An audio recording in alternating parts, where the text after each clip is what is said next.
Hello friends, ये एक motor है। ये है हमारी, ये जो दिव्यांग व्यक्तियों को जो बैटरी वाली गाड़ी मिलती है ट्राइसिकल, ये उसकी 24 वोल्ट वाली मोटर है। ठीक है, और ये है उसकी स्पोक और ये उसके नट है किल्ली।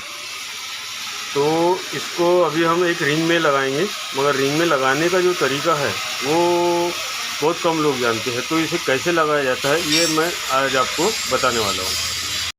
ये देखिए दोस्तों, अब इसको हम लोग स्पोक लगाएंगे रिंग में, नए रिंग में। तो होता क्या है कि साइकिल स्टोर में जब हम जाते हैं कि भाई रिंग लगा के दो, तो उनके पास होता है इस तरह का सिकंजा, या ऐसे वाला चूड़ी वाला, है ना। ये ऐसा चूड़ी वाला एक सिकंजा होता है। इसमें अगर हमने वो ड्रम फिट किया तो हमारे ड्रम में होती है एक साइड से निकली हुई वायर, तार होती है। तो इसको जब हम टाइट करते हैं तो तार उसमें से कट जाती है। इसलिए हमने हमारे साइकिल स्टोर वाले को रिक्वेस्ट करके एक चिमटा बनाने बोला। ये देखिए, ये चिमटा होता है, ये ऐसा हमने एक चिमटा बनाने बोला। ये देखिए इस तरीके से, ठीक है ना। फिर इस तरीके से चिमटा बनाने के बाद में ये मोटर इसमें यहाँ लगाई जाती है, जिससे हमारा जो तार होता है, ये जो तार होता है साइड का, ये मोटर का जो तार होता है ये वाला, ये सेफ रह जाता है।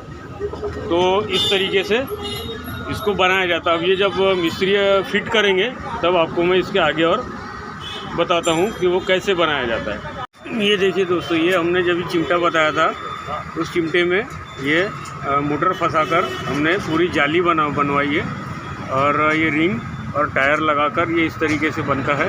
ये हमारे मिस्त्री साहब है, इन्होंने पूरा तैयार करके दिया है। ये देखिए घुमाओ, ये देखिए हो गया। ये इस तरीके से बनाया जाता है। ये पुराना एक चिमटा है और ये साइकिल का स्टैंड है, इसमें बनाया जाता है। इसको अगर हम शिकंजे में लगाते हैं तो शिकंजे में लगाने के बाद ये तारें कटती है। ये तारें नहीं कटना चाहिए करके हमने ऐसा जुगाड़ करके किया है। इसमें एकदम अच्छे तरीके से स्पोक लग जाते हैं। ठीक है भैया, वीडियो अच्छा लगा हो तो लाइक कीजिए, शेयर कीजिए और सब्सक्राइब कीजिए। धन्यवाद।